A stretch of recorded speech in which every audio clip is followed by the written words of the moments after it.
వ్యాసాయ విష్ణురూపాయ వ్యాసరూపాయ విష్ణవే నమో వై బ్రహ్మనిధయే వాసిష్ఠాయ నమో నమః.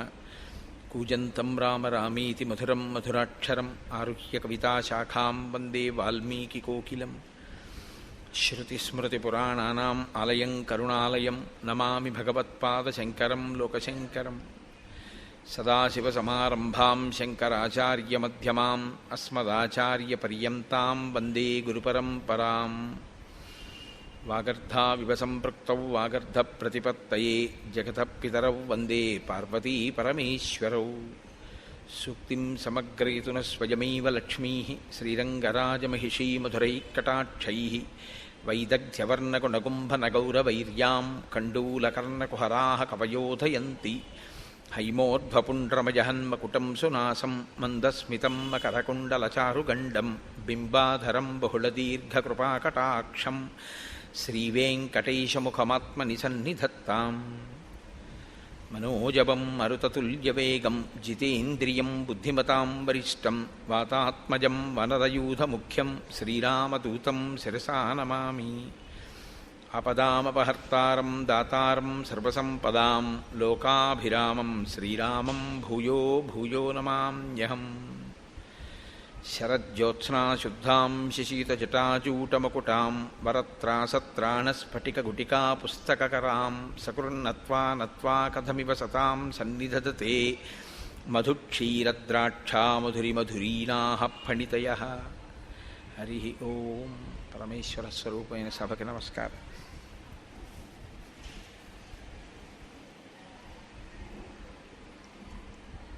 నిన్నటి రోజుతో మనం బాలకాండ పూర్తి చేసుకోగలిగాం. శ్రీరామాయణ అంతర్గతమైనటువంటి బాలకాండ పూర్తి చేసి ఈనాడు అయోధ్యకాండలోకి ప్రవేశిస్తున్నాం. వాల్మీకి మహర్షి ఆ కాండలకి ఆ పేర్లు ఉంచడం వెనక శ్రీరామాయణానికి సంబంధించినటువంటి కథా విశేషాన్ని వివరణ చేస్తున్నటువంటి పరిస్థితిని బట్టి ఆ కాండలకు ఆ పేర్లు ఉంచారు. అయోధ్యకాండ అంటే ప్రధానంగా అయోధ్యానగరంలో జరిగినటువంటి ఇతివృత్తం. అదేమిటి? శ్రీరామాయణం రామచంద్ర ప్రభు అయోధ్యలోనేగా ఉండాలి. మిథిలానగరంలో సీతారాములకి వివాహం అయితే వాళ్ళ తర్వాత ఎక్కడ ఉండాలని మనం కోరుకోవాలి? అయోధ్యలోనే ఉండాలి. ఆయన అయోధ్యనే పరిపాలించాలి. ఆయన అయోధ్యనే పరిపాలిస్తే ఇంకా ఆయన నరుడిగా రావడం అనవసరం. ఎందుకని అంటే ఆయన వచ్చిన అవతార ప్రయోజనాలు రెండు. ఒకటి రావణ వధ, రెండు మనుష్యుని యొక్క గొప్పతనాన్ని నిరూపించడం. ఇందులో మనుష్యుని యొక్క గొప్పతనాన్ని నిరూపించడంలో కొంత భాగం జరిగింది ఇప్పటికీ. మిగిలినటువంటిది రావణ సంహారం తర్వాత మళ్ళీ జరగాలి. ఎందుకంటే ఆయన మళ్ళీ రాజారాముడు కావాలి. కాబట్టి అయోధ్యలోనే ఆయన ఉండడు అన్నది సుస్పష్టం. అయోధ్యని విడిచిపెట్టవలసి ఉంటుంది కొంతకాలం. కాబట్టి ఇప్పుడు అయోధ్యని విడిచిపెట్టవలసి ఉంటుంది. కాబట్టి అయోధ్యని విడిచిపెట్టడానికి కావలసిన కారణం ఒకటి అయోధ్యకాండలోనే పుడుతుంది. కాబట్టి ఇప్పుడు అయోధ్యకాండ అని ఆయన పేరు పెట్టడంలో ఉన్నటువంటి రహస్యం అది. కేవలం అయోధ్యలో జరిగిన వృత్తాంతముతో ఉన్నది అయితే రామచంద్రమూర్తి రావణవధానంతరం తిరిగి వచ్చిన తర్వాత కూడా అయోధ్యకాండే అనాలి. కానీ అలా అనలేదు. రామాయణంలో బాలకాండ తర్వాత అయోధ్యకాండ అనడం వెనక ఉన్న రహస్యం ఏమిటంటే సీతారాముల వివాహం అవడం అనేటటువంటిది శ్రీరాముడిగా రామచంద్రమూర్తిని లోకానికి పనికొచ్చేటటువంటి వ్యక్తిగా విశ్వామిత్రుడు అందించి తాను ఉత్తర దిక్కుకు వెళ్ళిపోయాడు. బాలకాండ అన్న పేరంటారా? బాలకాండ అనడానికి కారణం రాముని బాల్యాన్ని వర్ణించింది అని కాదు. ప్రధానంగా బాలుడు అంటే అందుకే గణపతిని ఎప్పుడూ కూడా బాలుడిగా చెప్తారు తప్ప గణపతికి సుబ్రహ్మణ్యుడికి వీళ్ళకి యవ్వనంలో ఉన్నవాళ్ళు వృద్ధాప్యంలో ఉన్న వాళ్ళ కింద చెప్పరు. అసలు ఎప్పుడు బాలుడి కిందే చెప్తారు. బాలుడి కింద ఎందుకు చెప్తారో తెలుసా అండి? బాలుడి కింద చెప్పడానికి ఒక లక్షణం చెప్తారు పెద్దలు. ఇప్పుడు కోపం వస్తుంది పిల్లాడికి, ఏదో నాన్నగారు కాజా ఇవ్వలేదు, కోపం వస్తుంది. ఆ కోపం ఎంతసేపు ఉంటుంది అంటే మనం చెప్పలేము. 2 నిమిషాలు 3 నిమిషాలు ఉంటుంది, పోతుంది. పోయి మళ్ళీ నాన్నగారండి నాన్నగారండి అని వాడే వచ్చేస్తాడు. ఇందాక కోపపడ్డావు కదరా అంటే అసలు ఆ కోపపు ఛాయి కూడా వాడి మనసులో ఉండదు. వాడు నవ్వుతాడు అంతే. వాడికి ఏం జ్ఞాపకం కూడా ఉండదు. నిన్న నాన్నగారికి ఆజాత లేదు, నేను నాన్నగారి మీద కోపం పెట్టుకున్నానన్న విషయం కూడా వాడి స్మృతిలో ఉండదు. అంతగా బాలురు ఎలా ప్రవర్తిస్తారో అలా మనం చేసేటటువంటి తప్పిదములను మన్నించి మన కార్యములకు విఘ్నములను తీసేస్తారు. కాబట్టి విఘ్నేశ్వరుడు బాలుడు, విశ్వామిత్రుడు బాలుడు. విశ్వామిత్రుడు బాలుడు అంటే అంత స్వచ్ఛమైనటువంటి హృదయము కలిగినటువంటి వాడు, బ్రహ్మర్షిత్వమును పొందినవాడు. బ్రహ్మర్షిత్వమును పొందినటువంటి విశ్వామిత్రుడు రామచంద్రమూర్తిని బాలకాండలో ఉత్తరోత్తరాలోకానికి పనికొచ్చేటటువంటి లోకాభిరాముడుగా ఎలా తయారు చేశాడో చెప్పిన కాండ విశ్వామిత్రుడి యొక్క జీవితాన్ని వర్ణన చేసిన కాండ కాబట్టి దానికి బాలకాండ అని పేరు. ఇప్పుడు మనం అయోధ్యకాండలోకి ప్రవేశిస్తున్నాం. అయోధ్యకాండ తిక్కన గారి మాటల్లో చెప్పాలంటే ఊర్జిత కథోపేతంబు అంటారు. తిక్కన గారు మహాభారతంలో విరాట పర్వాన్ని ఆంధ్రీకరిస్తూ దాన్ని ఊర్జిత కథోపేతంబు అన్నారు. ఊర్జిత కథోపేతము అంటే ఏమిటో తెలుసా అండి? మంచి బిగితో కూడి ఉంటుందన్నమాట. అంటే నేను తేలిగ్గా మీకు అర్థమయ్యేటో మాట అనాలంటే సస్పెన్స్ అంటే బాగా తెలిసిపోతుంది. ఊర్జితము అంటే ఏం జరుగుతుంది ఏం జరుగుతుంది అని ఉత్కంఠ. అన్నీ బాగున్నట్టుంటాయి కానీ ఎక్కడో ఏదో జరిగిపోతోందని అనుమానం. ఇది ఎటువైపు నుంచి వస్తుంది అన్నది తెలియదు. సాఫీగా నడిచిపోతున్నటువంటి కథ ముడిపడడం మొదలవుతుంది. ముడిపడి ఇది ఎలా ఎక్కడ తేలుతుంది ఎలా తేలుతుంది అని శ్రోతయందు ఒక ఉత్కంఠని సృష్టిస్తుంది. అలా సృష్టించడం ఎక్కడ మొదలైందో దాన్ని ఊర్జిత కథ అని పిలుస్తారు. బాలకాండ ఊర్జిత కథ కాదు యథార్థానికి. ఎందుకంటే అసలు కొడుకులు లేరు, అశ్వమేధం చేస్తానంటే కొడుకు ఉడతాడా పుట్టడా అని మీకు అనుమానం ఏం లేదు. ఎందుకు లేదంటే వెంటనే సుమంత్రుడు చెప్పేశాడు, నేను విన్నానయ్యా ఇంతకుముందే బ్రహ్మమానసపుత్రుడు సనత్కుమారుడి దగ్గర నీకు కొడుకు ఉడతాడని చెప్పేశాడు. ఋష్యశృంగుడు ఆశీర్వచనం చేసేశాడు, వశిష్ఠుడు ఆశీర్వచనం చేసేశాడు. కాబట్టి కొడుకులు పుట్టేస్తారు. కాబట్టి అందులో ఊర్జిత కథ అనడానికి ఏముంటుంది? బాలకాండలో ఏం ఉండదు. అయోధ్యకాండ దగ్గరికి వచ్చేటప్పటికి ఊర్జిత కథ. అయోధ్యకాండ ఊర్జిత కథగా మనకి ప్రయోజనం ఏమిటో తెలుసా అండి? మనం గృహస్థాశ్రమంలో ఉన్నటువంటి వాళ్ళం. గృహస్థాశ్రమం అనేటటువంటిది బ్రహ్మచర్యము తర్వాత స్వీకరింపబడేటటువంటి ఆశ్రమం. ఈ గృహస్థాశ్రమంలో ప్రధానంగా పురుషుడు లేదా యజమాని లేదా జీవుడు ఏం చేయాలంటే అర్ధకామములను ధర్మబద్ధం చేసుకుని వైరాగ్యాన్ని సంతరించుకునే ప్రయత్నం చెయ్యాలి. కాబట్టి ధర్మమంతా గృహస్థాశ్రమంలోనే ఉంటుంది. పట్టుకోవలసింది అనుష్ఠించవలసింది అంతా ఇక్కడే. బ్రహ్మచారిగా ఉన్నప్పుడు ఏమిటంటే గురువుగారి దగ్గర నేర్చుకోవడం ఒక్కటే ధర్మం, అంతే. అంతకు మించి ఇంకా బ్రహ్మచారికి ఏముంటుంది? ఇంకేం ఉండదు ఆయనకి. కానీ గృహస్థాశ్రమంలోకి వచ్చేటప్పటికి చాలా జటిలంగా ఉంటుంది ఆ స్థితి. చాలా జాగ్రత్తగా ఉండవలసి ఉంటుంది గృహస్థాశ్రమంలో. కాబట్టి ఇప్పుడు రాముడు గృహస్థాశ్రమ ప్రవేశం చేశాడు, సీతాదేవిని చేపట్టాడు. కాబట్టి ఇప్పుడు రాముడు ఒక గృహస్థుగా ఎలా ప్రవర్తించి చూపిస్తాడు. ఇప్పటి వరకు ఒక బ్రహ్మచారిగా ఆయన తల్లితో తండ్రితో గురువుతో, తల్లితో తండ్రితో ఆయన ఎంతవరకు సమన్వయం చెందాడు, ఏం మాట్లాడాడు అన్నది పెద్ద అవకాశం మనకి లేదు తెలుసుకోవడానికి. అంతఃపురంలో ఏదో పిల్లలతో మాట్లాడతారు, అది పెద్ద విశేషం ఏం కాదు. కానీ గురువుగారి దగ్గర ఉండి నేర్చుకున్నది ఏదుందో అది ప్రధానం. అది ఒక్కటే ఉంటుంది బ్రహ్మచర్యంలో. గురువుగారు చెప్పింది వింటూ ఉండడం, గురువుగారి దగ్గర నేర్చుకుంటూ ఉండడం. అది జరిగిందా లేదా? జరిగింది బ్రహ్మచారిగా రామచంద్రమూర్తికి. గృహస్థాశ్రమంలోకి వచ్చేటప్పటికీ అనేక విధములైనటువంటి సమస్యలు తలెత్తుతాయి. పాత్ర మారిపోతుంది. ధర్మం భార్య దగ్గరికి వెడితే భర్తృధర్మం, తమ్ముడి దగ్గర నిలబడితే అన్నధర్మం, గురువు దగ్గరికి వెడితే శిష్యధర్మం, తండ్రి దగ్గరికి వెడితే కొడుకు ధర్మం. ఏ ధర్మానికి ఆ ధర్మాన్ని నిలబెట్టుకుంటూ అన్నిటికన్నా సమున్నతమైనటువంటి ధర్మం ఏదుందో, అంటే వేదప్రోక్తమైనటువంటి ధర్మం ఏదుందో ఆ ధర్మంతో మిగిలినటువంటివి సమన్వయం చేసుకుంటూ వెడుతూ ఉండాలి. ఇది చాలా సంక్లిష్టమైనటువంటి వ్యవస్థ. ఇందులో మనకి పెద్దలు ఏం చెప్తారంటే ఈ ధర్మం అనేది మీరు ఎక్కడ తెలుసుకోవాలి అంటే ఒక్క వేదంలోంచే తెలుసుకోవాలి. ఎందుకంటే ధర్మం చెప్పడానికి అధికారం ఇంకెవరికి లేదు. నేను ధర్మం చెప్తానండి అంటే నాకేం అధికారం లేదు ధర్మం చెప్పడానికి. నీ చెప్పింది ధర్మం అవదు, వేదం చెప్పింది ధర్మం అవుతుంది. వేదం చెప్పింది ధర్మం అయితే వేదం చదివి తెలుసుకోగలిగినటువంటి ప్రజ్ఞ ఇవాళ ఎంతమందికి ఉంటుంది? వేదంలో ధర్మం ఇలా ఉంది అని మనం ఎలా చెప్పగలం? చెప్పలేం. కాబట్టి ఋషులు ఏం చేశారంటే స్మృతులు కింద తీసుకొచ్చారు. గౌతముడు ఒక స్మృతి రచన చేశాడు, దాన్ని గౌతమ స్మృతి అంటారు. యాజ్ఞవల్కుడు ఒక స్మృతి చేశాడు, యాజ్ఞవల్క స్మృతి, అత్రి స్మృతి. ఇలా స్మృతులు వచ్చాయి. స్మృతులు ఏం చేస్తాయంటే వేదంలో ఉన్నటువంటి ధర్మసూత్రములను క్రోడీకరించి వాటిని అందంగా ఒక పొందికతో తీసుకొస్తారు. దానికి స్మృతి అని పేరు. శృతి స్మృతి రెండు విరుద్ధంగా ఉండవు. శృతిని స్మృతి అనుసరిస్తుంది. శృతిని స్మృతి ఎక్కడైనా తిరస్కరిస్తే దాన్ని మనం పాటించవలసిన అవసరం ఉండదు, ఎందుకంటే అది ధర్మ విరుద్ధం అవుతుంది. అసలు ధర్మ విరుద్ధమైన విషయాన్ని ఋషి ప్రతిపాదించడం. కాబట్టి శృతికి స్మృతికి మధ్యలో ఏదైనా భేదం ఉందా అంటే అది ఉన్నట్టు నీకు కనపడుతోందేమో, కానీ పెద్దల దగ్గర ఆశ్రయించి నువ్వు తెలుసుకుంటే ఆ భేదం ఉండే అవకాశం పెద్దగా ఏముండదు. ఋషి ఎప్పుడూ మన ప్రయోజనం కొరకే మాట్లాడతారు. కాబట్టే రఘువంశ కావ్యంలో కాళిదాసు గారు ఓ మాట అంటాడు, వేదాన్ని స్మృతి ఎలా అనుసరించిందో అలా నందినీ ధేనువుని దిలీప మహారాజు అనుసరించాడు అన్నాడు.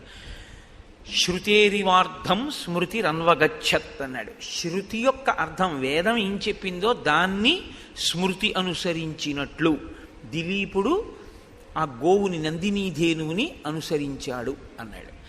కాబట్టి ఇప్పుడు ధర్మాన్ని పాటించాలి, స్మృతులన్నా తెలిసి ఉండాలి, వేదమన్నా తెలిసి ఉండాలి. నాకు వేదమూ తెలియదు, స్మృతులు తెలియదు, మరి ఏం తెలుసుకుంటే ధర్మం తెలుస్తుంది? వేదోపబ్రహ్మణమైనటువంటి రామాయణంలో రాముడు ధర్మమూర్తి అయ్యాడు. ఎలా అయ్యాడు? పుట్టుక చేత ధర్మమూర్తి కాలేదు, ధర్మాన్ని అనుష్ఠించి ధర్మమూర్తి అయ్యాడు.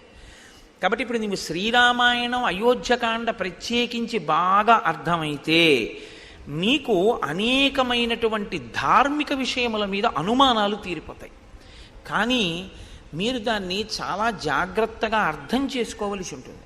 అర్థం చేసుకుంటే మాత్రం అసలు గృహస్థాశ్రమంలో ఎలా బ్రతకాలి, ఎలా ఉంటాయి విషయాలు అన్నదాన్ని అసలు అయోధ్యకాండ ఆవిష్కరించినట్లుగా శ్రీరామాయణంలో మిగిలిన కాండలు చూపించలేవు.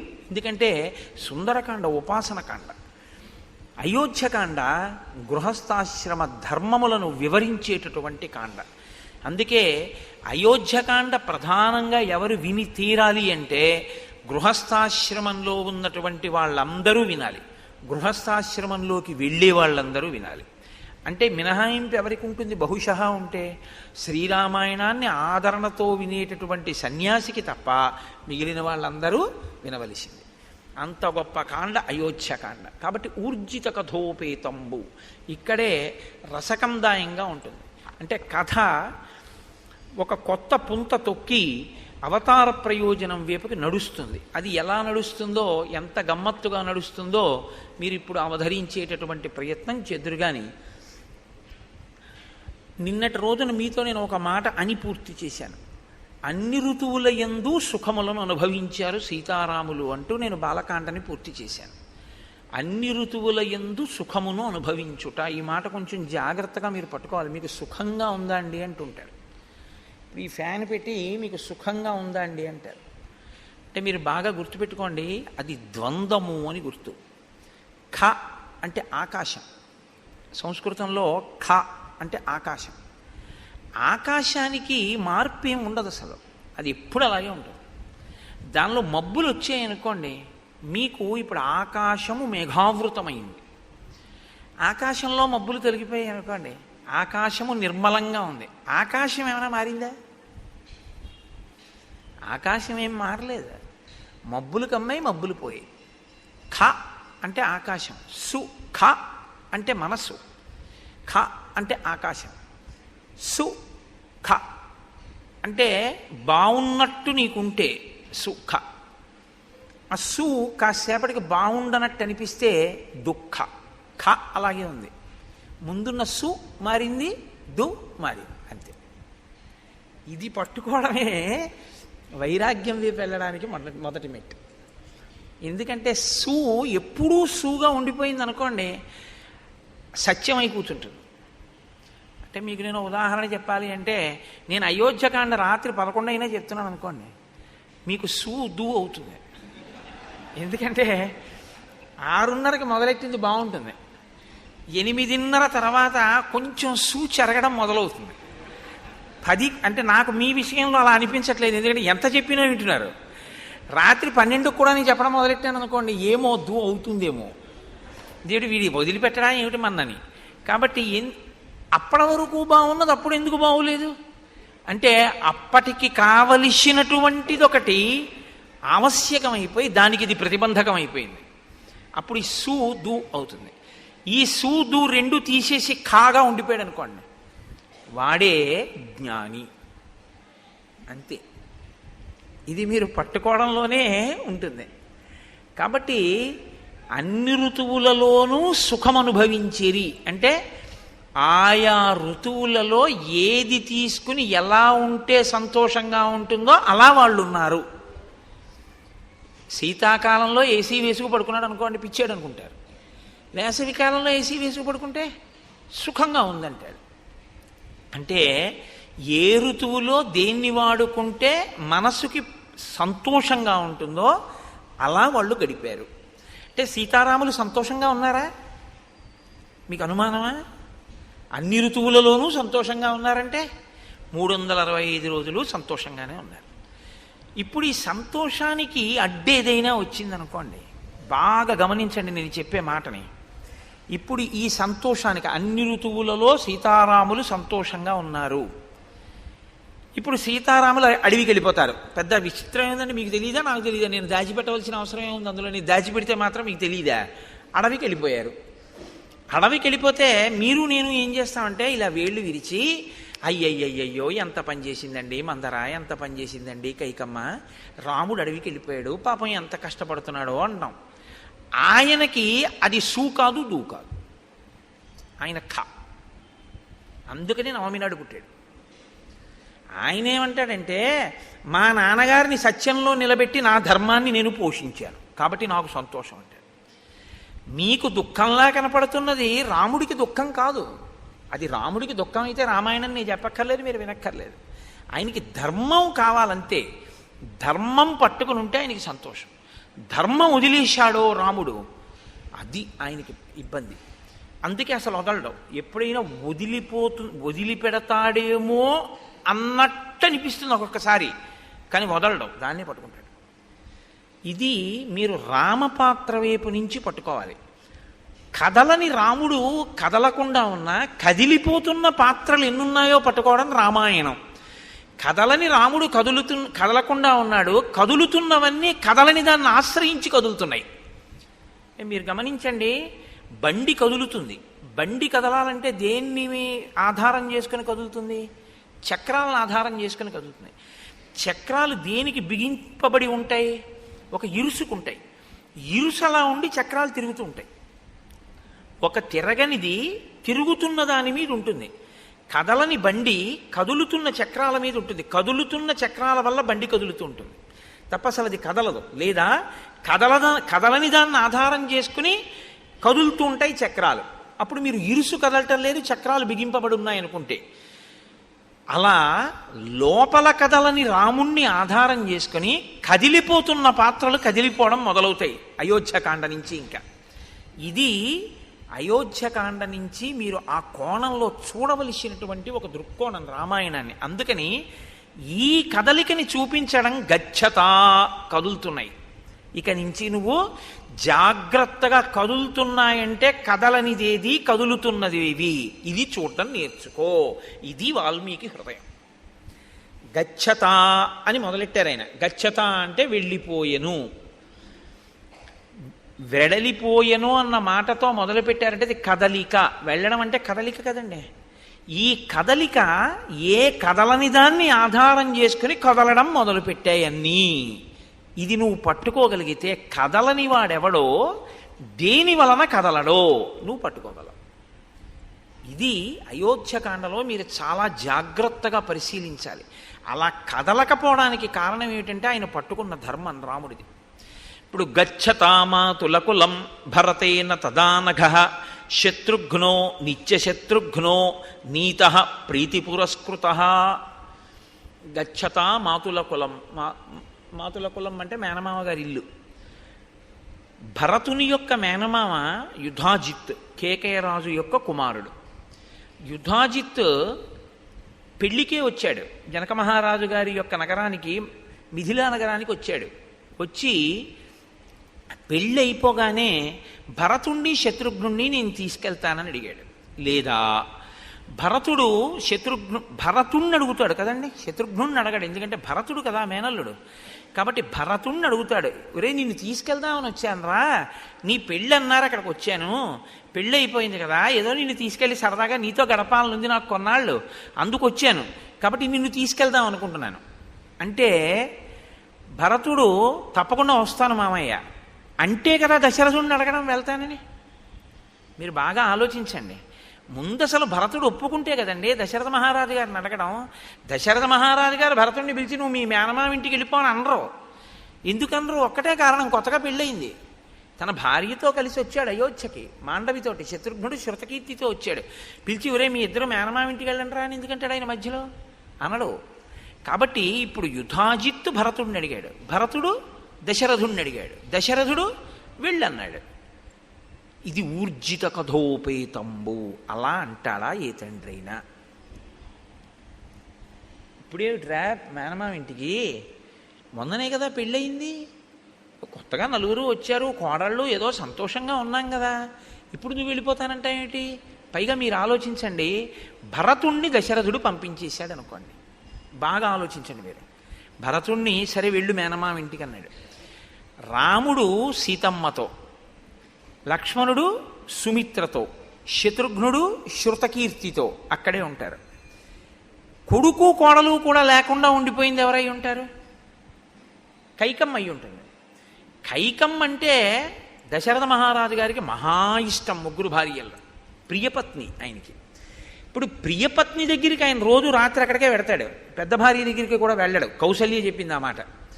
కైకమ్మ దగ్గరికి వెడితే కైకమ్మ ఏముంటుంది, ఏమండే వాడినేమో మీరు పంపించేశారు, ఇల్లు చిన్నబోయింది, కొడుకు లేడు కోళ్ళు లేదు, వాళ్ళిద్దరూ సంతోషంగా ఉన్నారు, నేను చూడండి ఎలా ఉన్నానో అంటుందా? అందా? కాబట్టి కైకమ్మని అడగకుండా సరే నువ్వు వెళ్ళిపో అంటాడా? అన్నాడు. భరతుడు ఏం చేశాడు? సరే మామయ్య నీతో వచ్చేస్తానని తను వెళ్ళిపోయాడు. వెళ్ళిపోతూ ఏం చేశాడు? శత్రుఘ్నుని తీసుకెళ్ళిపోయాడు. అసలు మొదటి శ్లోకంలో ఉందండి పట్టంతా అయోధ్యకాండలో. గచ్చతా మాతుల కులం భరతేన తదానగ శత్రుఘ్నో నిత్యశత్రుఘ్నో నీత ప్రీతి పురస్కృత. తీసుకెళ్లేటప్పుడు ఎలా తీసుకెళ్ళాడు శత్రుఘ్నుణ్ణి? అత్యంత ప్రీతితో తీసుకెళ్ళాడు. అత్యంత ప్రీతితో తీసుకెళ్ళడం దోషం కాదు. కానీ శ్రీరామాయణాన్ని మీరు జాగ్రత్తగా పరిశీలనం చేస్తే మాండవి శృతకీర్తి కూడా భరత శత్రుఘ్నులతో యుధాజిత్ ఇంటికి వెళ్ళినట్టు కనపడదు. భరతుడు తన మేనమామ ఇంటికి వెళ్తున్నాడు, శత్రుఘ్నుడికి యుధాజిత్తు మేనమామ కాడు.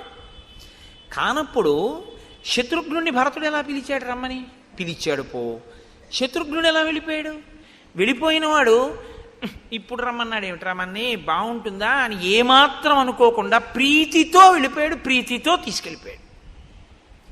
అంటే భరత శత్రుఘ్నుల మధ్య ఉన్న అన్యోన్యత ఎంత గొప్పదంటే, భరతుడు ఎక్కడుంటే శత్రుఘ్నుడు ఎక్కడ ఉంటాడు. కథని కథగా వినండి అంతే మీరు. నేను అదే మీకు మనవి చేసింది. శ్రీరామాయణాన్ని మీరేం పెద్ద చిలవల పలవలు చెయ్యక్కర్లేదు, కథని కథగా వినండి, అది అమృతఫలం అంతే. ఎందుకంటే అది జరిగిన కథ. వాల్మీకి మహర్షి ఆచమనం చేసి దర్శనం చేసి రాశారు. మళ్ళీ మీరెందుకు దానికి కొత్త వన్నెలద్దడం ఏం అక్కర్లేదు, ఉన్నవి వినండి చాలు. ఉన్నది వింటే మీకు అమృతం లభిస్తుంది. అవతార ప్రయోజనం నెరవేరడానికి కథ ఎలా బిగుస్తోందో చూడండి. ఇప్పుడు వీళ్ళిద్దరి మధ్య సఖ్యత ఉంది. మిగిలిపోయిన వాళ్ళిద్దరెవరు? రామలక్ష్మణులు మిగిలిపోయారు. వాళ్ళిద్దరు ఎక్కడున్నారు? అయోధ్యలో ఉన్నారు. వాళ్ళిద్దరి భార్యలు ఎక్కడున్నారు?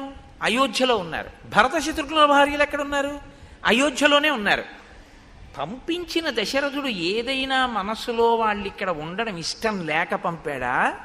వెళ్ళిపోయిన వాళ్ళు పెళ్ళవగానే ఏదైనా మనస్సు మారి మనం ఇక్కడ ఎందుకు, మనం మేనమామ ఇంటికి వెళ్ళిపోదామని వెళ్ళారా? ఇప్పటి వరకు ఇలాంటి అనుమానాలు ఏమి లేవు రామాయణంలో కదండి. రామాయణం జరుగుతున్నప్పుడు దశరథుడి అంతఃపురం పక్కింట్లో మీరు ఉన్నారని ఊహిస్తే లోకం విషయాలు మనకు ఎక్కువ కావాలి కాబట్టి మనం ఆ కోణంలో ఆలోచించినప్పుడు దశరథుడు వెళ్ళమన్నాడా?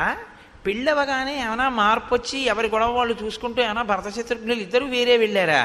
మళ్ళీ ఇందులో కొత్త గొడవ ఏమిటంటే భరత శత్రుఘ్నులు అన్నదమ్ములు గారు, ఒక తల్లి బిడ్డలు కారు, నలుగురు ఒక తండ్రి బిడ్డలు, కానీ నలుగురు ముగ్గురు తల్లుల బిడ్డలు. ఇందులో రామలక్ష్మణులు ఓ తల్లి బిడ్డలు మిగిలిపోయి భరత శత్రుఘ్నులు ఓ తల్లి బిడ్డలు వెళ్ళిపోతే ఏదో ప్రమాదాన్ని మీరు శంకించవచ్చు. రాముడి దగ్గర సుమిత్ర కొడుకున్నాడు, భరతుడి దగ్గర సుమిత్ర కొడుకే ఉన్నాడు. సుమిత్రకి ఇద్దరు బిడ్డలు, లక్ష్మణుడు శత్రుఘ్నుడు. ఒకడు రాముడితో ఉన్నాడు, ఒకడు భరతుడితో ఉన్నాడు. ఒక తల్లి బిడ్డలే అయినా కూడా ఏమంటే రాజ్యం కదా, అధికారం కదా, వాళ్ళిద్దరి మధ్య మళ్ళీ పొసగలేదు. అందుకని ఒక ఆయన అటు చేరాడు, ఒక ఆయన ఇటు చేరాడు అనుకుందామా? అలా అనుమానం ఏమైనా ఉందా మీకు? ఊర్జిత కథోపేతంబు, ఆ కదలికలోనే ఎన్ని కదలికలు వచ్చాయో చూడండి ఆలోచనలు. భరతుడు ఒక్కడ కదిలితే శత్రుఘ్నుణ్ణి తీసుకుని వెళ్ళిపోతే ఎంత కదిలిందో చూడండి కథ, ఎన్ని ఆలోచనలు కదిలేయో చూడండి. ఇప్పటి వరకు అలా ఏమైనా అవకాశం ఉందా ఎక్కడైనా? లేదు. ఇంకిక్కడి నుంచి అన్నీ కదులుతుంటాయి లోపల. కాబట్టి ఇప్పుడు వెంటనే మహర్షి అంటారు, మాతులే నాశ్వపతిన పుత్రస్నేహేన లాలిత తత్రాపి నివసంతౌతౌ తర్ప్యమాణౌ చ కామతః భ్రాతరౌ స్మరతాం వీరౌ వృద్ధం దశరథం నృపం. మేనమామయ్యైనటువంటి యుధాజిత్తు భరతుణ్ణి మాత్రమే తీసుకెడదామనుకున్నా శత్రుఘ్నుడి యందున్న ప్రీతి చేత భరతుడు శత్రుఘ్నుణ్ణి కూడా తీసుకుని వెళ్ళినా భరతుడి మేనమామయ్యైన యుధాజిత్తు వీడు కూడా ఎందుకు వీడితోటన్న భావన ఆయనకేం లేదు. ఈ ఇద్దరు పిల్లలకి యుధాజిత్తు ఇంటికి వెళ్ళిపోయేటప్పుడు నేను అన్నయ్యతో వెళ్ళడం ఎందుకని శత్రుఘ్నుడికి లేదు, ఇప్పుడు తమ్ముణ్ణి తీసుకెళ్ళడం ఎందుకని భరతుడికి లేదు. అంటే అందరి మనసులు నిర్మలంగానే ఉన్నాయా? మరి ఎందుకు తీసుకెళ్ళినట్టు యుధాజిత్తు? ఒక్క కారణం చేత మాత్రమే తీసుకెళ్ళాడు, మేనమామగా తన ముద్దు చెల్లించుకోవడానికి. అంతకన్నా నువ్వు అనుమానాలు ఏమీ పెట్టుకోవద్దు. మహర్షి వేసినటువంటి సంకేతం. నువ్వు అంతకన్నా ఏమైనా అనుమానాలు పెట్టేసుకుంటావేమో, అక్కర్లేదు. ఎందుకని? పుత్రస్నేహేన లాలిత మాతులే నాశ్వపతిన. అశ్వపతి యుధాజిత్తుకున్న మారుపేరు. కేవలం మేనమామల ముద్దు, మేలైన ముద్దు, తాతలకు తా ముద్దు, తాను అబ్బాయి అని జానపదం. మేనమామల ముద్దు మేలైన ముద్దు, అందుకని మేనమామ తీసుకెళ్ళాడు. వాళ్ళు వెళ్ళారు. వెళ్ళిన వాళ్ళు అక్కడికి వెళ్ళిపోయారు కదా పెళ్ళవగానే. మరి భార్యల మీద కానీ తండ్రి మీద కానీ వాళ్ళంతా ప్రేమ లేని వాళ్ళ? మరి రామలక్ష్మణులు ఉన్నారు, వాళ్ళిద్దరు వెళ్ళిపోయారు. తల్లిదండ్రుల మీద ఏమండి మీరు ఏమైనా చెప్పండి కానీ రామలక్ష్మణులకి ప్రీతి ఎక్కువ, అందుకే వాళ్ళు పాపం ఎప్పుడు విడిచిపెట్టి వెళ్ళలేదు. వాళ్ళిద్దరూ మాత్రం చూడండి తగుదనమ్మా అని మేనమామ గారి ఇంటికి వెళ్ళిపోయారని మీరు అంటారేమో. వెంటనే మహర్షి అంటారు, సర్వ ఏవతు తస్యేష్ఠా చత్వారః పురుషర్షభాః స్వశరీరాబ్దినిర్వృత్తాః చత్వార ఇవ బాహవః. దశరథ మహారాజు గారికి రామ లక్ష్మణ భరత శత్రుఘ్నులు నలుగురి యందు ఉన్నటువంటి ప్రీతి ఎటువంటిదంటే తన శరీరములోనే ఉన్నటువంటి ఉత్పన్నమైన 4 బాహువుల యందు తనకి ఎలా సమానమైన ప్రేమ ఉంటుందో దశరథుడికి కూడా అలాగే నలుగురు కొడుకుల మీద సమానమైనటువంటి ప్రేమ ఉన్నది. అంతే తప్ప భరత శత్రుఘ్నుల మీద తక్కువ ప్రేమ, రామలక్ష్మణుల మీద తక్కువ ప్రేమ అలా ఏం ఆయనకి లేదు. ఆయన మేనమామ పిలిచాడు, పంపించాడు. రామలక్ష్మణులు ఉన్నారు. శత్రుఘ్నుడు ఎప్పుడు భరతుడిని విడిచిపెట్టి ఉండడు, వెళ్ళిపోయాడు. లక్ష్మణుడు రాముడిని విడిచిపెట్టి ఉండడు, రాముడితో పాటు అంతఃపురంలో ఉండిపోయాడు. అంతవరకే. కాబట్టి భ్రాతరౌ స్మరతాం వీరౌ వృద్ధం దశరథం నృపం. వెళ్ళిన భరత శత్రుఘ్నులు ఎప్పుడూ దశరథ మహారాజు గారిని తలుచుకుంటూ ఉంటారు. ఎందుకు తలుచుకుంటూ ఉంటారు అంటే నాన్నగారు పెద్దవారు అయిపోయారు, అది కారణం. వృద్ధం, అరే నాన్నగారు పెద్దవారు అయిపోయారే, మనం మామయ్య ఇంటికి వచ్చాం, సంతోషంగా గడుపుతున్నాం. కానీ పెద్ద ఆయన పాపం నాన్నగారి దగ్గర మనం ఉంటే నాన్నగారు సంతోషించి ఉండేవారు, నాన్నగారికి మనం శుశ్రూష చేసి ఉండేవాళ్ళం, ఇక్కడికి వచ్చాం, పెద్దవారు నాన్నగారు ఎలా ఉన్నారో అని వాళ్ళు నాన్నగారిని తలుచుకుంటూ ఉంటారు తప్ప వాళ్ళకి ఇంకా ఏ విధమైనటువంటి అన్యమైన ఆలోచన వాళ్ళకి లేదు. దశరథుడికి ఉన్నట్టు కనపడదు, యుధాజిత్తుకి లేదు, రామలక్ష్మణులకి లేదు, కానీ కదిలారు. కదలిక మాత్రం సంభవించింది. తేషామపి మహాతేజ రామో రతికరపితు స్వయంభూరివ భూతానాం బభూవ గుణవత్తరః.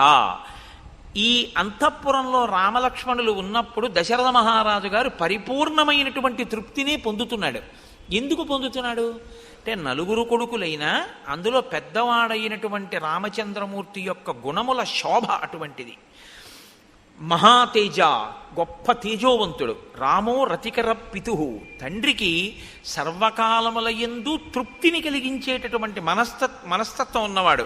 స్వయంభూరివ భూతానాం బభూవ గుణవత్తరః.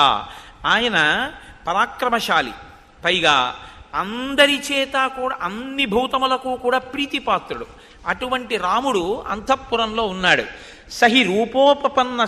సహి రూపోపపన్నశ్చ వీర్యవాననసూయకః భూమా వనుపమ సూను గుణైర్దశరథోపమః. ఆయన గొప్ప రూపవంతుడు రామచంద్రమూర్తి, వీర్యవంతుడు అన్న మాటని మీరు కొంచెం జాగ్రత్తగా అర్థం చేసుకోవాల్సి ఉంటుంది.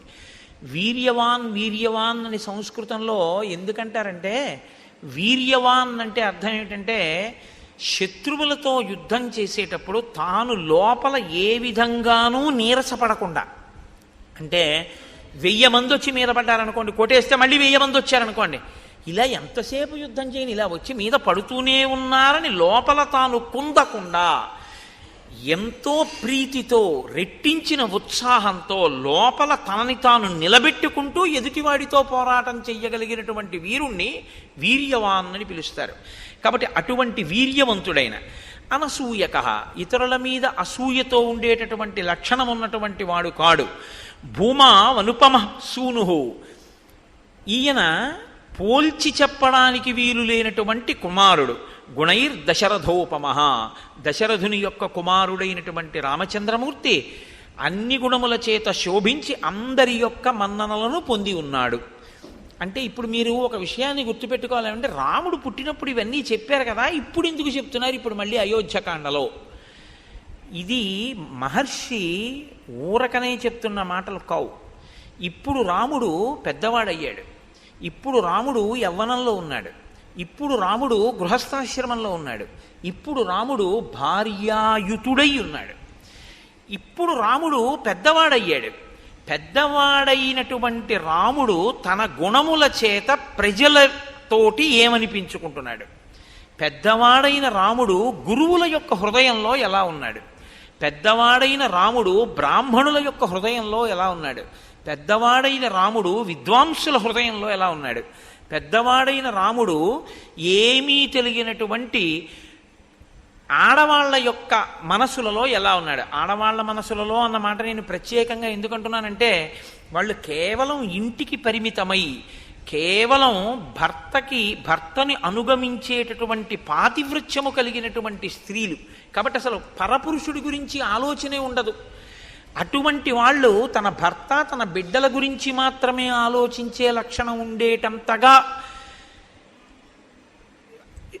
శుద్ధమైన మనస్సుతో ఉండేటటువంటి తరుణ వయస్సులో ఉన్న స్త్రీలు, అంటే యవ్వనంలో ఉన్నవారు వృద్ధులైన వారు కూడా రాముడి గురించి ఏమనుకుంటుంటారు. ఇది రాముడు యవ్వనంలోకి వచ్చే లోపల గెలుచుకున్న మనసుల యొక్క స్థితి. ఎంతమందితో ఆయన సమన్వయమయ్యాడో, ఎంతమంది మనసు చూరగొన్నాడో, ఎంతమంది మనసు చూరగొనలేకపోయాడో మీరు చూడాలి. ఎందుకంటే మీరు ఒకటి చూడండి, లోకంలో ఏ ఒక్కడూ అందరి మనసు చూరగొనడం అనేటటువంటిది సంభవమయ్యే విషయం ఎప్పుడూ కాదు, ఎప్పుడూ కాదు, రాముడికి కూడా కాదు. మీరు చాలా జాగ్రత్తగా చెప్పాలి ఆ మాట. ఎందుకో తెలుసా? మహర్షి ఈ సర్గలో ఏం చెప్తారంటే, రాముణ్ణి మెచ్చుకోనివాడు లేడు అని చెప్తారు. కొన్ని సర్గలు దాటగానే ఎవ్వరికీ కనపడనన్ని అవగుణములు మందరికి కనపడ్డాయి. అంటే ఉన్నదా లేదా ఒక్కతైనా? ఆ తర్వాత ఆయన వల్ల భయపడవలసిన స్థితిగా కైకమ్మకి కనపడింది. ఒకరిద్దరయ్యారా లేదా? కాబట్టి మీ ప్రయత్నంతో మీరు గెలుచుకోవడం సాధ్యం కాదు. మీ మంచితనాన్ని అర్థం చేసుకోగలిగిన స్థితి కూడా లోకానికి ఉండాలి. అప్పుడు మీరందరితో మంచివారనిపించుకుంటారు. కానీ నేను ఏ తప్పు చేశానని నన్ను చెడ్డవాడన్నాడండి అని మీరు బాధపడకూడదు. ఎందుకంటే అది వాళ్ళ సంస్కారం అంతే. మీరేం చేస్తారు దానికి? రాముడు అంత జాగ్రత్త తీసుకున్నాడు. ఊరుకున్నాడా రజకుడు?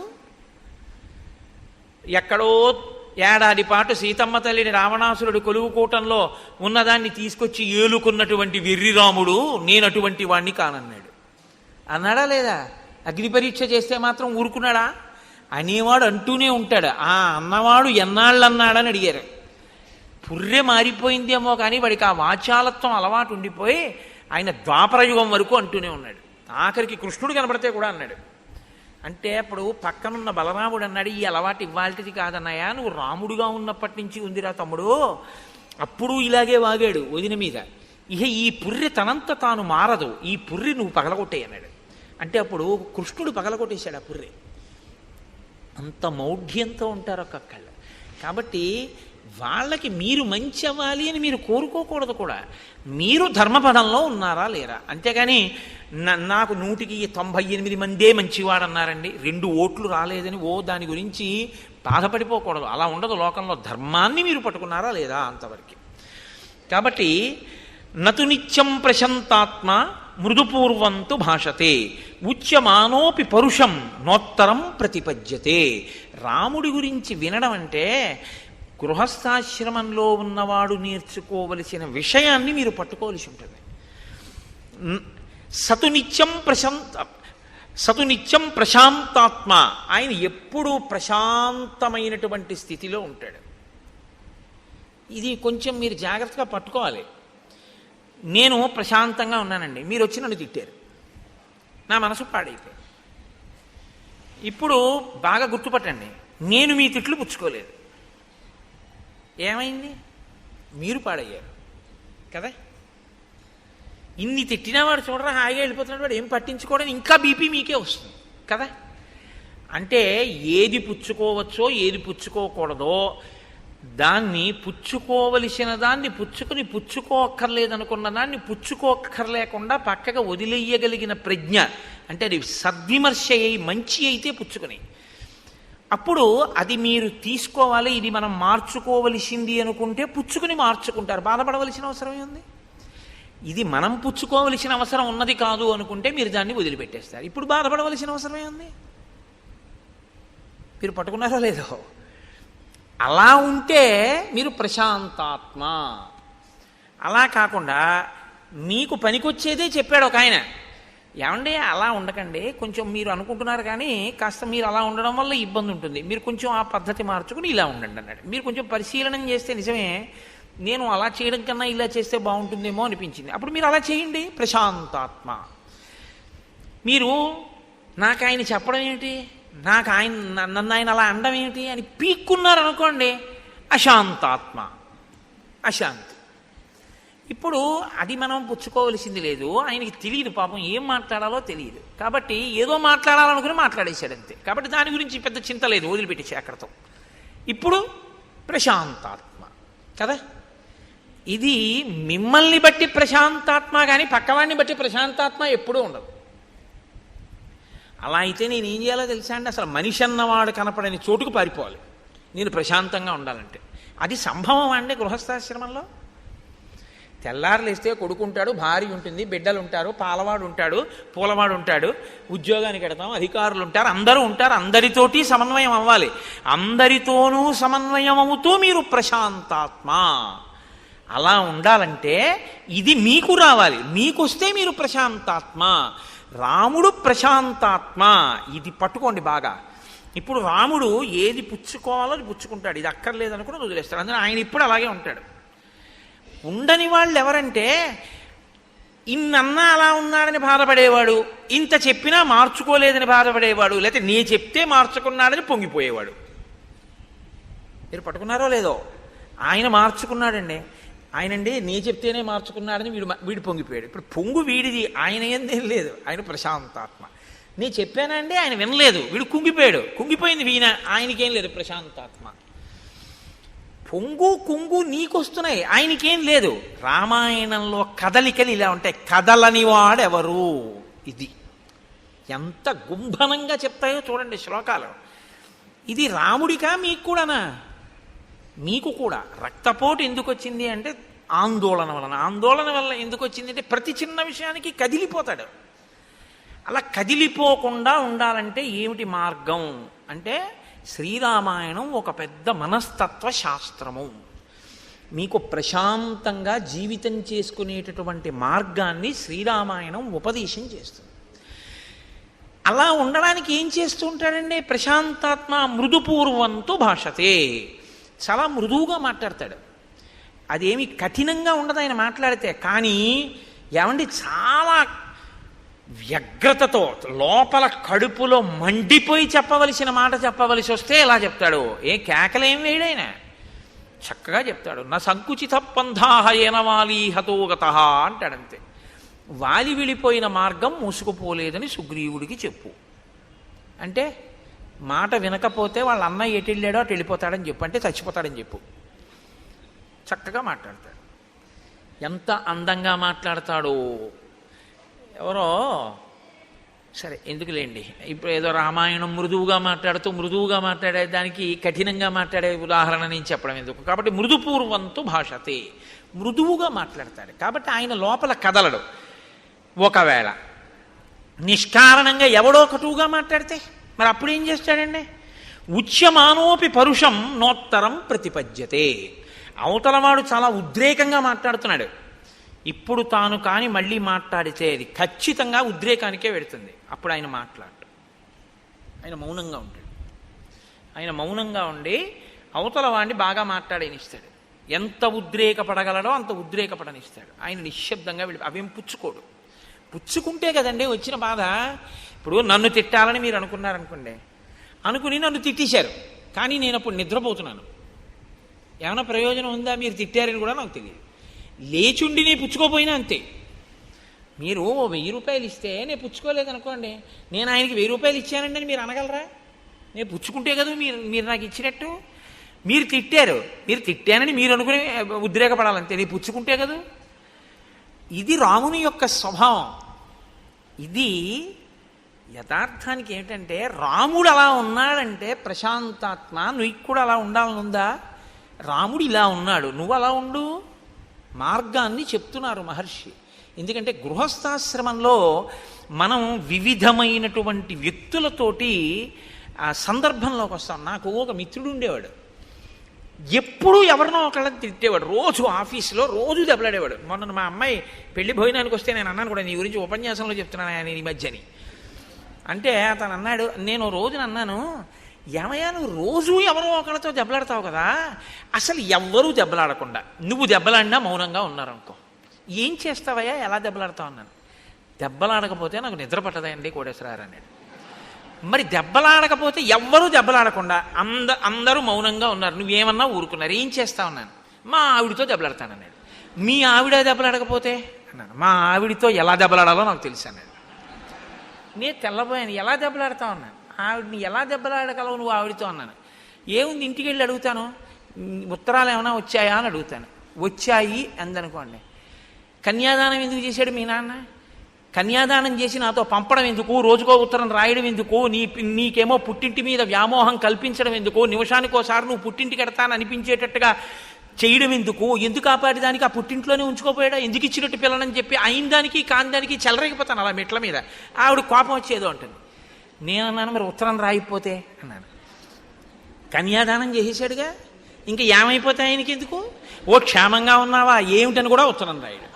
ఎంత గొప్ప నాన్నే మీ నాన్న అంటానన్నాడు. అయ్య బాబోయ్ నాయన నీతో చాలా కష్టం రా అన్నాడు. కాబట్టి అలా ఉన్నాడనుకోండి, మీరేం చేస్తారు దానికి? అప్పుడు రాముడు ఏం చేస్తాడంటే మౌనంగా ఉంటాడు అన్నారు మహర్షి. నోత్తరం ప్రతిపద్యతే, ఏమీ మాట్లాడ్డు, నిశ్శబ్దంగా ఉంటాడు. ఆయన నిశ్శబ్దంగా, నేను మాట్లాడను, జవాబు చెప్పను ఇప్పుడు, అంతే. అలా ఉంటాడు.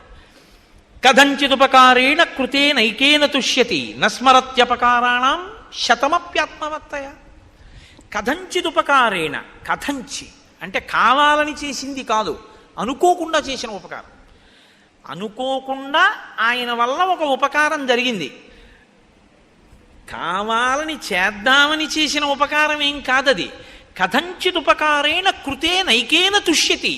అలాంటి ఉపకారం ఒక్కటైనా సరే ఎంతో సంతోషపడిపోతాట.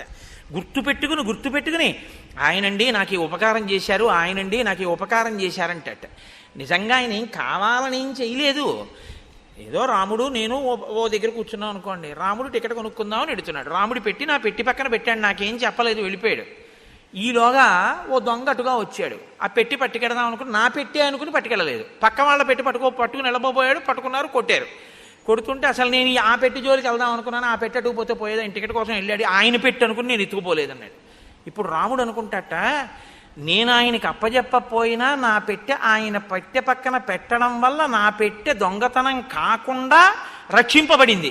ఇప్పుడు నేనేమైనా రక్షించానా ఆయన పెట్టెని? ఆయన నాకు అప్పచెప్పాడా, నేను రక్షించానా? నేను రక్షించలేదు. ఆయన పెట్టె నా పెట్టె పక్కన పెట్టాడు, దొంగడు అనుకున్నాడు, రెండు పెట్లు నావనుకుని. నీ చెయ్యాలని చెయ్యకపోయినా ఉపకారం నా వలన అనుకోకుండా ఒక ఉపకారం జరిగినంత మాత్రం చేత దాన్ని తలుచుకో మహానుభావుడు ఎంత ఉపకారం చేశాడో అని కృతజ్ఞతతో పొంగిపోతుంటాట రాముడు. కథంచిదుపకారేణ కృతేనైకేన తుష్యతి నస్మరత్యపకారాణం శతమప్యాత్మవత్తయ. కావాలని 100 అపకారాలు చేశాడు వాడు. చిరునవ్వు నవ్వుతాట అది గుర్తొచ్చినప్పుడు. ఇచ్చేవాడు పాన్లిద్దరూ తెలియనితనం, ఏం చేస్తాం అమాయకత్వం అంటే అంతే. అంతేకాని అది తలుచుకుని వ్యగ్రత పడిపోతాడు. ఎంత పని చేసేశాడని ఓ దాని మీద పీకేసుకుని ఆందోళన పడిపోట. మీరు చూడండి, రామాయణం విన్నంత తేలిక కాదు. కొందరి ఇళ్లల్లో ఒకసారి దయానంద సరస్వతి మహారాజ్ దగ్గరికి ఒక ఆవిడ వెళ్ళి ఓ మాట అడిగారు, మీరు భగవద్భక్తి కలిగినటువంటి వాళ్ళ వల్ల ప్రశాంతత ఉంటుందంటారు, మా అత్తగారు ప్రతిరోజు 2 గంటలు పూజ చేస్తుంది, మిగిలిన 22 గంటలు తిడుతూనే ఉంటుంది, మరి 2 గంటల పూజ వల్ల ఉపయోగం ఏమిటని అడిగింది ఆవిడ. అంటే దయానంద సరస్వతి అన్నారు, ఆ పూజ వల్ల నువ్వు 2 గంటలు ప్రశాంతంగా ఉండడమే అన్నారు. కాబట్టి శతమప్యాత్మవత్తయ, 100 తప్పులైనా సరే రాముడు పట్టించుకోట. ఆత్మవత్తయ, తాను ఆ స్థితిలో ఉంటాడు కాబట్టి అవతల వాళ్ళ అమాయకత్వాన్ని క్షమించేస్తాడు. మా అబ్బాయి అండి, నేను తొడ మీద కూర్చోబెట్టుకుంటే వాడు లాగి నన్ను లెంపకాయ కొట్టాడు. చిన్న పిల్లాడు, వాడికి ఏం తెలుసు? వాడికి నాన్నగారి గడ్డం చూశాడు, దేవుడు కొత్తగా నాన్నగారి గడ్డం పెంచారనుకున్నాడు, ఆ గడ్డం పట్టుకోపోయి ఓ లెంపకాయ కొట్టాడు. చుర్రుమంది నాకు. నేను లాగి లెంపకాయ కొడతానా? ఆ చెయ్యి తీసి, అమాయకత్వం తెలియదు పిల్లాడికి, ఇలా అన్నాడు, ఎంత దెబ్బ తగిలిందిరా అని ఓ ముద్దు పెట్టుకుని, నాన్న కొట్టకు అన్న 2 చేతులు నా చేత్తో పట్టుకుంటాను కాసేపు. అలా కొట్టకూడదు, దెబ్బ తగిలింది చూసా, నీ పెట్టిందా లేదా? ఎందుకు మన్నించగలిగాను? నా బిడ్డ అమాయకుడు, వాడికి ఏం తెలుసు? వాడికి ఏం తెలుసు పాపం, పోలేండి ఏదో వాడికి ఏం తెలుసు, ఏదో అలా చేశాడు అన్నారనుకోండి, మీరు ప్రశాంతంగా ఉంటారు. అవతల వాడి యొక్క అజ్ఞానము మన్నింపబడింది. అందుకే పెద్దలు ఏం చెప్తారంటే, 3 నీకు తెలిసి ఉంటే నీకు ఇబ్బంది ఉండదంటారు. లోకంలో నీతో సమానులు కనపడతారు, నీకన్నా అధికులు కనపడతారు, నీకన్నా తక్కువ వాళ్ళు కనపడతారు. ఈ 3 లేకుండా అసలు నువ్వు సమాజంలో తిరగడం కుదరదు. అసలు ఈ 3 విషయంలో మీరు లోపల ఏదైనా బయాస్ అంటారు ఇంగ్లీష్లో, అన్యథా మనసులో భావం ఉందనుకోండి, మీరు ఇమడలేరు, ఇబ్బంది పడిపోతారు.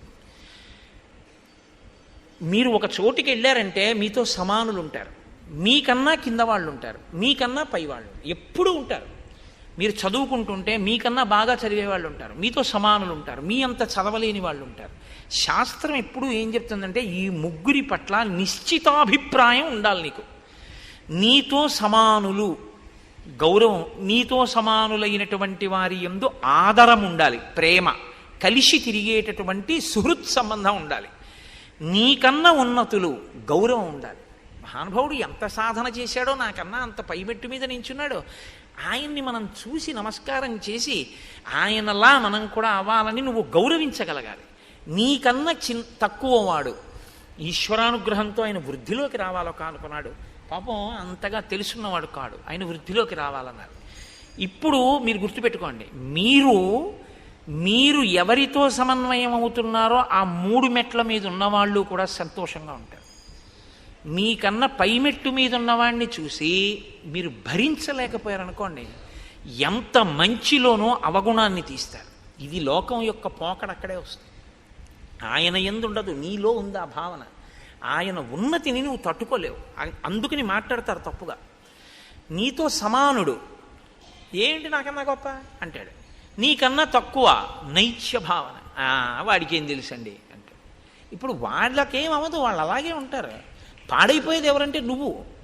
ఇది తెలుసుకుని ప్రవర్తించడం ఆత్మవత్తయా. ఇలా నువ్వు ఉండగలిగితే సమాజము నీ వలన ఆనందాన్ని పొందుతుంది. నువ్వు కూడా సమాజంలో ఎవరితో తిరుగుతున్నా సంతోషంగా ఉండగలుగుతావు. ఇప్పుడు మీరు చెప్పండి, రాముడు సమాజంలో ఈ 3 రకాలుగా ఉన్న వాళ్ళతోటి తిరిగాడని గుర్తు. అందరితోటి ఆయన సమన్వయం అయ్యాడు. కానీ అందరూ రాముడి పట్ల సంతోషంతో ఉన్నారు. ఎందుకని? ఇలా ఉండబట్టి. పెద్ద దోషం ఎక్కడొస్తుందంటే ఇది నేర్చుకోవాలి. మీరు నేర్చుకోవలసిన అవసరం లేకుండా వచ్చేది ఏదంటే ఆ 3. నేను ఎప్పటికీ మర్చిపోను నా జీవితంలో ఒక సంఘటన. నేను విశాఖపట్నంలో ఉద్యోగం చేసే రోజుల్లో మా పక్కవాటాల్లో ఒక 5 ఏళ్ల పిల్ల ఉండేది, జ్యోత్స్న అని. అది పాలు తాగుతోంది. పాలు తాగుతూ వేడిగా ఉన్నాయని అక్కడ పెట్టి ఏదో అటు ఇటు తిరగబోయింది. దాని కాలు తగిలి ఆ గ్లాస్ పడిపోయింది. ఆ పాలు ఒలికిపోయాయి. నేను అక్కడే ఉన్నాను. వాళ్ళ అమ్మగారు వచ్చారు. వచ్చి అదేంటే పాలు అలా వంపేశావు అన్నారు. అంటే నేను అన్నాను, లేదంటే పాపం చూసుకోలేదు, పాలు పడిపోయాను. ఆ పిల్లంది వెంటనే, కాదు పాలు పడిపోలేదు, నేనే తంతే పడిపోయాను. నేను అలా ఉండిపోయాను. అబద్ధానికి అలవాటు పడిపోయింది నా సంస్కారం. పాలు పడిపోతాయా? పాలు ఎందుకు పడిపోతాయి? నేను పాలు పడిపోయామ్మా అన్నాను. అమ్మాయింది, పాలు పడిపోలేదు, నేను తంతే పడిపోయాను. అంటే పసిపిల్ల కదండి. మీకు ఎందుకు విఘ్నేశ్వరుడు పసివాడో చెప్పాను చూశారు. పిల్లకి అలా చెప్పడం ఇష్టం లేదు, అది అబద్ధం కదా. పాలు పడిపోవడం ఏంటి? నీ తంతే పడిపోయాయి. పాలు పడిపోయా అంటాడు ఏంటైనా? పాలు పడిపోలేదు, నేను తంతే పడిపోయాయి అమ్మా అంది. నేను నిజంగా మీరు చెప్తే నమ్మరు, ఆశ్చర్యపోయాను. చదువుకున్నాం, సంస్కారవంతులం అయ్యామని మనకి జీర్ణమైంది ఇది. ఒక పసిపిల్లకి ఇంకా ఈ సంస్కారం అంటక ఉండిపోయిన సత్యగుణం అది. ఎంత తేడారా అనిపించింది నాకు. కాబట్టి కథంచిదుపకారేణ కృతేనైకేన తుష్యతి నస్మరత్యపకారాణం శతమప్యాత్మవత్తయ. బుద్ధిమాన్ మధురాభాషీ పూర్వభాషీ ప్రియం వదః వీర్యవాన్న చ వీర్యేణ మహతా స్వేన విస్మితః. ఆయన బుద్ధిమాన్, చాలా బుద్ధి కలిగినటువంటి వాడు. మధురాభాషి, మాట్లాడేటప్పుడు చాలా మధురంగా మాట్లాడతాడు. అందుకని వినబుద్ధి వేస్తుంది. రాముడు మాట్లాడుతుంటే వినాలనిపిస్తుంది, మాటలు తీయగా ఉంటాయి. పూర్వభాషి, ఇది మీరు గమనించారో లేదో, లోకంలో ఇది ఒక పెద్ద సమస్య. నన్ను ఆయన ఎరా నేను నీకెందుకు కనపడతానంటాడు. తాతగారు ఏమి ఉరే ఎలా ఉన్నావు అనొచ్చు కదా, అండవు. ఇందాక నుంచి చూస్తున్నాను రా, నువ్వు నన్ను పలకరిస్తావేమో అని, నేను ఎందుకు కనపడతాను నీకు అంటాడు. అదేంటి తాతగా నేను చూడలేదు, అదేలే అంటాడు. ఎందుకు ఆ మాట? ఎరా మనవడా ఎలా ఉన్నావు అని ఈయన అనకూడదా ముందు? అంటే నేను తాతని, నేను పెద్దవాడిని, ఈ మధ్యనే వీడికి ఉద్యోగం వచ్చింది, వీడు నన్ను పలకరించట్లేదు, వీడికి అతిశయం ఎక్కువైపోయింది, ఇది నీ మనసులో భావన. పాపం ఆ పిల్లడు చూడలేదు.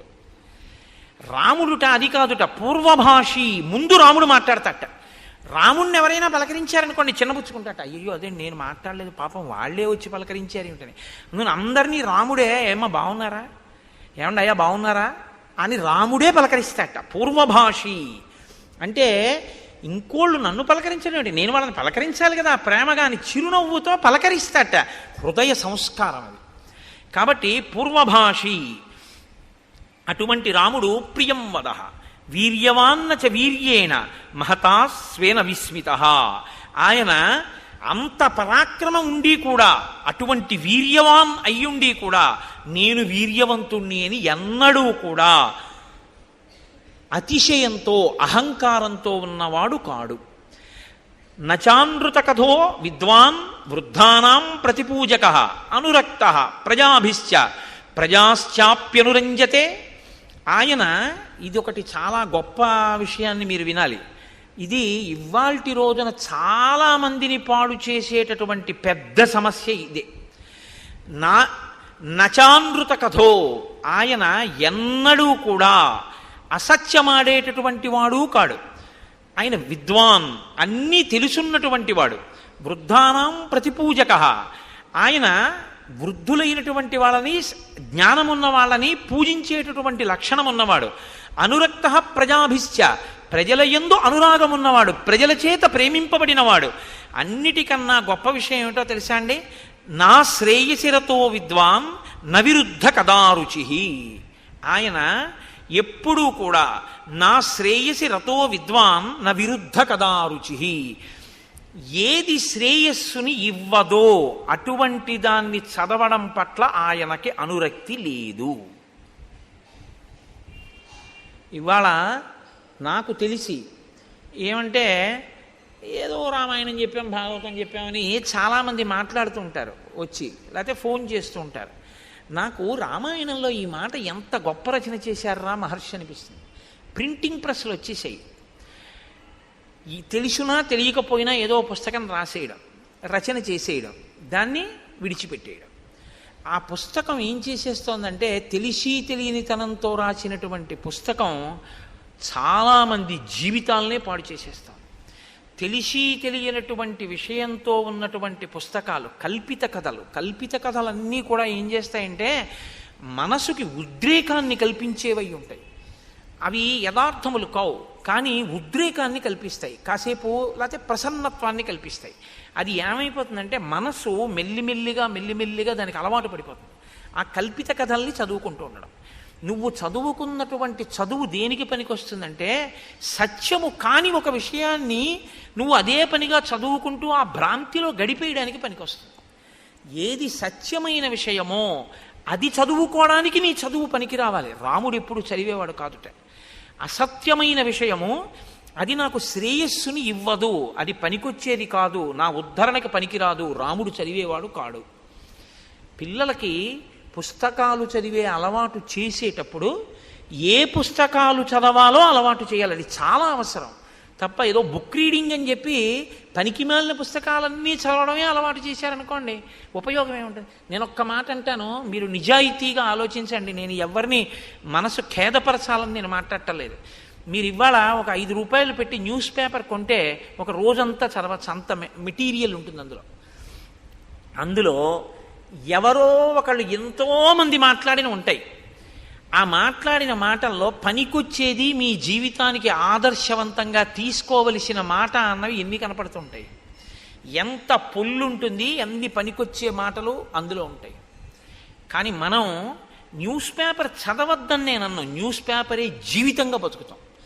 సంధ్యావందనం చేయడం ముఖ్యమా, న్యూస్ పేపర్ చదవడం ముఖ్యమా అంటే ఒక్కసారి పేపర్ చూస్తానంటాడు.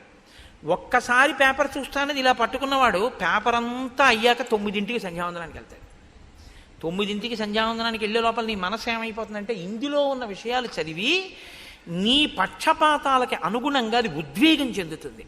ఆ ఉద్వేగంలో నీ మనసు ధ్యానమునందు కుదురుకోదు. నువ్వు చేసిందేముంది అంటే ఏది ముందు చెయ్యాలో ఏది వెనక చెయ్యాలో తెలియకపోవడం, ఏది శ్రేయస్సునిస్తుందో అది ఎక్కువ చదవకపోవడం, ఏది శ్రేయస్సుని ఇవ్వదో దాన్ని చాలా శ్రద్ధగా ఎక్కువసేపు చదవడం. ఏమిటి నువ్వు దానివల్ల నువ్వు పొందుతున్నది ఏమి అన్నావు అనుకోండి, మీకు ఉపకారం ఏమి ఉండదు దానివల్ల, ఏమీ ఉండదు ఉపకారం. వాడు వీడినన్నాడు, వీడు వాడిని అన్నాడు, వాడు వీడినన్నాడని వీడు వాడిని అన్నాడని మీరు మళ్ళీ కాఫీ తాగి చెప్పుకోవాలంతే. ఏమిటి ప్రయోజనం? ఏమీ ఉండదు. రామాయణంలో రాముడు ఏమన్నాడో చదివావా? ఎప్పుడు చదవడం, ఎప్పుడు టైం ఏదండి అంటాడు. రామాయణం అయోధ్యకాండ చదివారు ఏంటంటే ఎప్పుడన్నా 2-3 సర్గలు అన్నారు అనుకోండి, అబ్బే అంత టైం ఎక్కడ ఉంటుందండి నాకంటాడు. న్యూస్ పేపర్ చదివావా అని అడిగాను అనుకోండి, అసలు న్యూస్ పేపర్ చదవకపోతే నాకు ఆ రోజులా ఉండదండి అంటాడు. అనురక్తి అది పెంచుకోవద్దు. శ్రేయస్సునిచ్చే వాటి మీద నీవు ఎక్కువ సమయాన్ని వెచ్చించడం నేర్చుకో. ఇది మనకి తెలిస్తే యథార్థంగా 42 రోజులు అయ్యేటప్పటికీ ఇది అనుష్ఠానంలోకి వచ్చిందని గుర్తు ఏమిటంటే, రామకోటి రాసేటటువంటి పుస్తకాలు హరిప్రసాద్ గారు ముద్రణ చేసినవి సరిపోకుండా ఉండాలి కదా. సమయం సద్వినియోగం అవుతోంది. నిజంగా రామాయణం విని మార్పు వచ్చిందని గుర్తు ఏమిటంటే, న్యూస్ పేపర్ గంట చదివేది 20 నిమిషాలకి తగ్గించి 40 నిమిషాలు రామకోటికి ఇచ్చేస్తున్నాడని మొదలెట్టారనుకోండి. 40 నిమిషాలు రామకోటి రాసేయడం మొదలు పెడితే హరిప్రసాద్ గారు మళ్ళీ ద్వితీయ ముద్రణకి వెళ్ళాలి ఆ పుస్తకాల కోసం కదా. రామకోటికి పుస్తకాలు రాయబడలేదండి, పుస్తకాలు ఉండిపోయాయి అన్నారనుకోండి, హరిప్రసాద్ గారు కాదు బాధపడవలసింది, సనాతన ధర్మం యొక్క స్థితి ఇలా ఉందన్నమాట. ఇంకా రామాయణం లోకంలోకి జీర్ణం అవ్వట్లేదన్నమాట. ఎక్కడో లోపం ఉంది, ఇంకా కలిపురుష లక్షణం ఉందని మనం బాధపడవలసి ఉంటుంది. అవునా? నన్ను సహృదయంతో అర్థం చేసుకోండి. కాబట్టి ఇది రామచంద్రమూర్తి యొక్క స్థితి. కాబట్టి ఇటువంటి మహానుభావుడు. అన్నిటికన్నా అద్భుతమైన విషయం అండి రామాయణంలో, నేను అందుకే మీతో మనవి చేసేది, అయోధ్యకాండలో ప్రతి శ్లోకం మన జీవితానికి అన్వయం అవుతుంది, గృహస్థాశ్రమానికి అన్వయం అవుతుంది, మనని దిద్దుబాటు చేస్తుంది. ఇలా దిద్దుకో నేర్పుతుంది. రాముట్ట ధర్మ కామార్థ తత్వజ్ఞ స్మృతిమాన్ ప్రతిభానవాన్ లౌకికే సమయాచారే కృతకల్పో విశారద. ఆయనకి ధర్మము గురించి, కామము గురించి, అర్థము గురించి బాగా తెలుసు. అసలు పెళ్లి చేస్తే ధర్మేచ అర్థేచ కామేచ నాతి చరామి అంటాడు. ఈమెను నేను అతిక్రమించను ధర్మమునందు, అర్థమునందు, కామమునందు. మిమ్మల్ని నేను మాట అడుగుతాను, చెప్పండి, ఈ 3 ఈశలు నిజానికి. ఎందుకంటే మోక్షం పక్కన పెట్టేయండి, చతుర్విధ పురుషార్థాల్లో ధర్మం, అర్థం, కామం. ఇందులో ధర్మం సరే పక్కన పెట్టండి, అర్థము, కామము. అర్థం అంటే డబ్బే కదండి, అందాక అనుకోండి. పోని ధనేష, అది 3 ఈశలలో ఒక ఈశ. అది అంటే మనిషిని పాడు చేసేది. అది జన్మాంతరం వాసన కింద తరుగుతుంది మనిషిని. అటువంటిది ధనేష. ధనేష, దారేష, పుత్రేష, ఈ 3ను. ఇవి మనసుని వదలవు జాగ్రత్త. అంటే ఏమిటో తెలుసా అండి, మనసుని వదలవన్న మాట ఎందుకంటారో తెలుసా? ఇది ఏం చేస్తుందంటే మీ మనసుని మీరు దేని ఎందు పెట్టారో దాన్నే స్మరిస్తుంది. అది అంత్యకాలమునందు శరీరంలోంచి మనసు వెళ్ళిపోయేటప్పుడు ప్రాణోత్క్రమణం అంటారు. చనిపోవడం అంటే ఏమిటో భాగవతంలో చెప్తారు. మనసు ఏం చేస్తుందంటే ఆఖరణ ఇంద్రియాల్లో ఉన్న శక్తులన్నింటినీ సర్దేసుకుంటుంది గబగబా. అంటే కంట్లో ఉన్నటువంటి చూడగలిగిన శక్తిని వెనక్కి లాగేసి తనతో అంటించుకుంటుంది. చెవికి వినగలిగిన శక్తిని వెనక్కి తీసి తనతో పట్టుకుంటుంది. స్పర్శేంద్రియానికి, చర్మానికి ముట్టుకుంటే తెలిసే శక్తిని వెనక్కి లాగేసి పట్టుకుంటుంది. పట్టుకుని ఇప్పుడు ఈ మనసు ఏం చేస్తుందంటే ప్రాణోత్క్రమణంతో, అంటే ప్రాణము ఆఖరి శ్వాస ఎట్నుంచి నిర్గమించిందో, ఏ కన్నంలోంచి బయటికి వెళ్ళిపోయిందో అట్నుంచి బయటికి పారిపోతుంది. అది కూడా వెళ్ళిపోయి ఇదే మనస్సు మీరు చిట్ట చివర దేన్ని స్మరించారో అది తీర్పు. పరమేశ్వరుడికి పునర్జన్మయందు అధికారము లేదు. బాగా గుర్తుపెట్టుకోండి మీరు ఈ విషయాన్ని.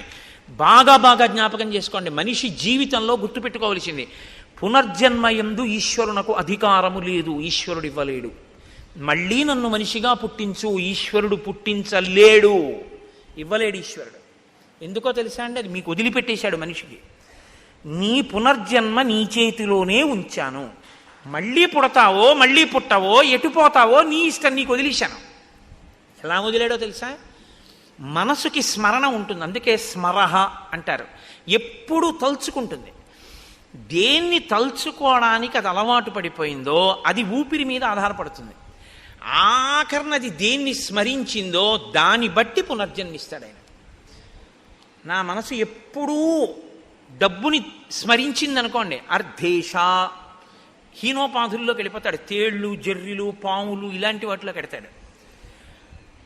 దారేష భార్య ఎందుండిపోయింది అనుకోండి, అప్పుడు మళ్ళీ ఆ కాముకత్వం చేతనో ఆమె ఎందుండేటటువంటి ప్రీతి పెరిగిపోవడమో ఏదో జరిగిందనుకోండి, ఆ భార్య అదే పనిగా స్మరణలోకి వచ్చేసి అదే స్మరణతో విడిచిపెట్టాడు అనుకోండి, ఎక్కడో మళ్ళీ హీనోపాధుల్లోకే వెళ్ళిపోతాడు. ఏ కుక్కో పిల్లో ఏదో వెన్నుపాము అడ్డంగా ఉండేటటువంటి జన్మలోకి వెళ్ళిపోతాడు. ఇలా నిలువుగా తిరగదిగా. మనిషికే అడ్డంగా పుట్టి నిలువుగా తిరుగుతుంది, మిగిలిన వాటికి అడ్డంగా పుట్టి అడ్డంగానే ఉంటుంది. అలాగే పెడతాడు. ఇప్పుడు స్మరణం ఈశ్వరుడు చూస్తాడు. ఆఖరి స్మరణ ఏది చేశాడో చూస్తాడు ఆయన. ఈశ్వరుణ్ణి స్మరించింది మనసు, మోక్షం ఇచ్చేస్తాడు. ఈశ్వరుణ్ణి స్మరించడం అంటే ఆఖరణ స్మరిస్తానండి, ఇప్పుడు ఎందుకు ఇవన్నీ అన్నారు అంటాడు. అలవాటు చేసింది ఏదో అది స్మరిస్తుంది, అంతేగాని అప్పుడు స్మరించడానికి ఏం ఓపిక ఉండదు. ఇంకా అప్పుడు మనసు ఏం చేస్తుందంటే నిర్గమిస్తుంది. నిర్గమించడం అంటే గుర్తుపెట్టుకోండి, కళ్ళల్లోంచి, ముక్కుల కన్నాల్లోంచి, చెవుల్లోంచి, నోట్లోంచి, రోమకూపములు కొన్ని లక్షల్లోంచి కూడా నిర్గమిస్తుంది. అంటే వెంట్రుకలు పుట్టిన కన్నాలు ఉంటాయి, అవి కన్నాలే. లేకపోతే చెమట బయటికి ఎలా వస్తుంది లోపల నుంచి? రోమకూపాల్లోంచో అధోముఖంగా అంటే ఊర్ధ్వముఖంగా వెళ్ళదు, ఇక్కడ కపాలం పగిలి వెళ్ళాలి. వెళ్ళింది అంటే వాడికి పునర్జన్మ లేదని గుర్తు. అలా వెళ్ళలేదు అంటే ఎటో కింద కన్నాల్లోంచి వెళ్ళాడు. కింద కన్నాల్లోంచి వెళ్ళాడంటే వీడికి ఇచ్చిన ఉపాధిని వీడు వాడుకోలేదు. దీంతో ఏది చేరాలో అందుకు వాడు ఉపయోగించలేదు కాబట్టి అయిన వాళ్ళందరూ ఏం చేస్తారో తెలుసా అండి? దిక్కుమాలాడు, వీడి బతుకు ఏమిటో తెలుసా? అన్నీ తెలుసున్నవాడికి అమావాస్య మరణం, ఏమీ తెలియని వాడికి ఏకాదశి మరణం అని అందుకే వచ్చింది సామెత. వీడి పుర్రె పగల్లా ప్రాణం పోయినప్పుడు. కాబట్టి వీడి పుర్రె పగిలిపోయే వరకు కాల్చేస్తాం. టప్ అని చప్పుడు వస్తుంది, కపాల మోక్షం అయిందన్నప్పుడు వెళ్తారు. నువ్వు ఎలాగో పగలగొట్టుకోలేదు, మేమే పగలగొట్టాం పో. ఈ స్థితిని నువ్వు పొందకుండా ఉండాలంటే నీ మనసుని సాధన చేత తిప్పాలి. సమస్త కర్మల యొక్క అంతిమ ప్రయోజనం మనసుని శుద్ధి చెయ్యడమే. మనసు సంస్కరించబడకపోతే అర్ధేష కామేష అర్ధేష పుత్రేష తర్వాత భార్యేష ఇలా ఉండిపోయింది అనుకోండి, ఈ ఈశలు పునర్జన్మకి కారణం అవుతాయి. ఇది మనం ఒప్పుకుంటాం కాబట్టే బొట్టు పెట్టుకుంటాం. సనాతన ధర్మం అంటే ఉపన్యాసాలు చెప్పడం కాదు, సనాతన ధర్మం అంటే బొట్టెట్టుకోవడం. బొట్టు పెట్టుకున్నాడంటే గుర్తు ఏమిటంటే పునర్జన్మను ఒప్పుకున్నాడని గుర్తు. బొట్టు పెట్టుకోలేదంటే వాడికి పునర్జన్మ సిద్ధాంతం మీద నమ్మకం లేదని గుర్తు. వాడు వేద ప్రమాణాన్ని ఒప్పుకోలేదని వాడు బొట్టు పెట్టుకోడు. మనం బొట్టు ఎందుకు పెట్టుకుంటాం?